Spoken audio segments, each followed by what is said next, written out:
Hi అండి, welcome to my channel SN videos blogs all. ఈరోజు వీడియోలో అయితే హ్యాండ్స్ ఎలా జాయింట్ చేసుకోవాలో చూడండి.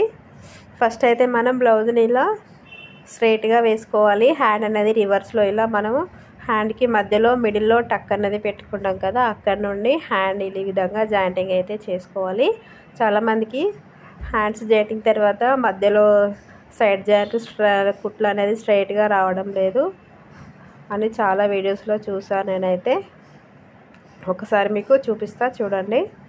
ఇలాగ ఒక సైడ్ జాయింటింగ్ అయిపోయిన తర్వాత మళ్ళీ ఒకసారి రివర్స్ వేసుకొని ఇంకో సైడ్ కూడా మనం హ్యాండ్ అనేది ఈ విధంగా జాయింట్ చేసుకోవాలి. కొంతమంది చివరి నుండి కూడా జాయింటింగ్ అనేది చేస్తారు. అలా చేయడం వలన హ్యాండ్ పట్టేస్తుంది. ఇలా మిడిల్లో నుంచి హ్యాండ్ జాయింటింగ్ అనేది చేసుకోవాలి. ఇప్పుడు మళ్ళీ మనం మొత్తం హ్యాండ్ మొత్తం జాయింటింగ్ అయిపోయిన తర్వాత మళ్ళీ ఒక స్టిచ్ అయితే వేసుకోవాలి. ఈ విధంగా చివరి నుండి ఇక్కడ చూడండి, ఇలాగా కింద మనకి ఫోల్డింగ్ కుట్టి కిందికి వచ్చేస్తుంది. చూసుకుంటా ఇలా క్లాత్ను అడ్జస్ట్ చేసుకుంటా ఈ విధంగా అయితే మనం హ్యాండ్ జాయింటింగ్ అయితే చేసుకోవాలి. ఇప్పుడు ఇంకో సైడ్ కూడా సేమ్ ఇదే విధంగా చేసుకోవాలి. ఇక్కడ మనం జాయింటింగ్ చేస్తాం కదా, ఇవి ఎక్కువ తక్కువ ఉంటాయి. మనం సమానంగా కటింగ్ అయితే చేసుకోవాలి. ఆ తర్వాత హ్యాండ్ జాయింటింగ్ ఇలా మధ్యలోకి పెట్టుకొని ఒక రఫ్ అయితే ఇవ్వాలి. ఇలా మీరు చూస్తున్నారు కదా, నాకు ఎలాంటి ముడతలు లేకుండా చంక దగ్గర మనకి స్ట్రైట్గా క్లాత్ ఈ విధంగా మనకి పర్ఫెక్ట్గా రావాలి.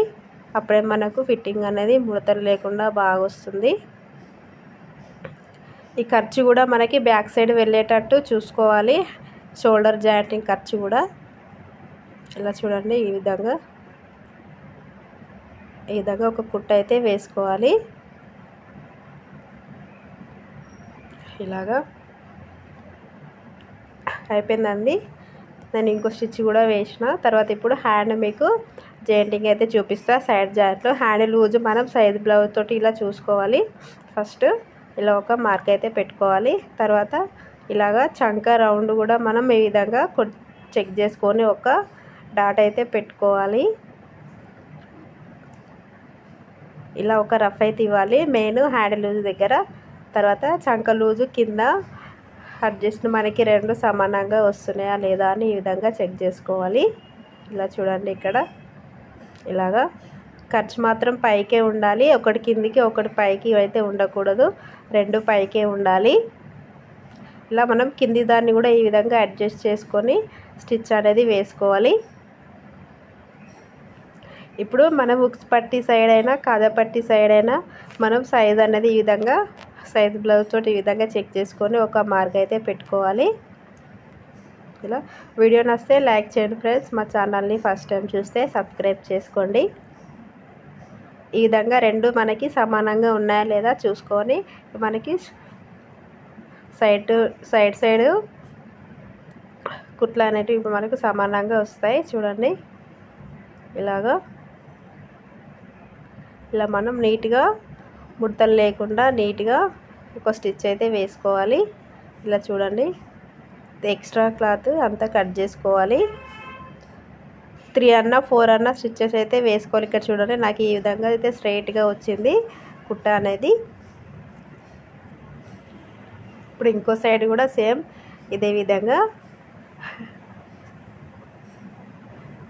మన ఫిట్టింగ్ అయితే ఇలా చూసుకోవాలి. మనం కుట్టిన హ్యాండ్ తోటే మళ్ళీ సేమ్ హ్యాండ్ దగ్గర చంక లూజ్ దగ్గర ఇలాగా చంక లూజ్ కూడా ఇప్పుడు నేను చూడండి, నేను మార్కింగ్ చేసిన కదా బ్లౌజ్ కటింగ్ చేసేటప్పుడు సేమ్ మనకి అక్కడికే వచ్చింది. ఇలా చూడండి, మనకి అటు ఇటు తేడా రాకుండా మనకి సమానంగా ఇలా వస్తుంది. మనం ఏదైనా ఒకటి ఆర్మ్ లూజ్ అన్నా చెస్ట్ లూజ్ అన్నా ఆర్మ్ లూజ్ అన్నా రెండిట్లలో ఏదో ఒకటి మాత్రమే తీసుకోవాలి. ఇలా నెక్ పైకున్న బ్లౌజులకైతే చెస్ట్ లూజ్తో తీసుకోవాలి. డీప్ నెక్ బ్లౌజులకైతే ఆర్మ్ లూజ్ తోటి ఈ విధంగా మనం మార్కింగ్ వేసిన దానికే మనకి కరెక్ట్గా వస్తుంది. చూడండి ఒకసారి, ఇప్పుడు నేను ఎక్కడికైతే నడుము లూజ్కి మార్కింగ్ వేసానో సేమ్ అక్కడికే నాకైతే చెస్ట్ లూజ్ అనేది వచ్చేసింది కరెక్ట్గా. చూడండి ఎంత కరెక్ట్గా వచ్చిందో. ఇలాగా ఇప్పుడు సైడ్ జాయింట్లకి మనం 1 2 3-4 స్టిచెస్ అయితే వేసుకోవాలి. ఇప్పుడు ఎక్స్ట్రా క్లాత్ ఉంటే కట్ చేసుకోవాలి. ఇలా చూడండి. ఇలా వీడియో నచ్చితే లైక్ చేయండి.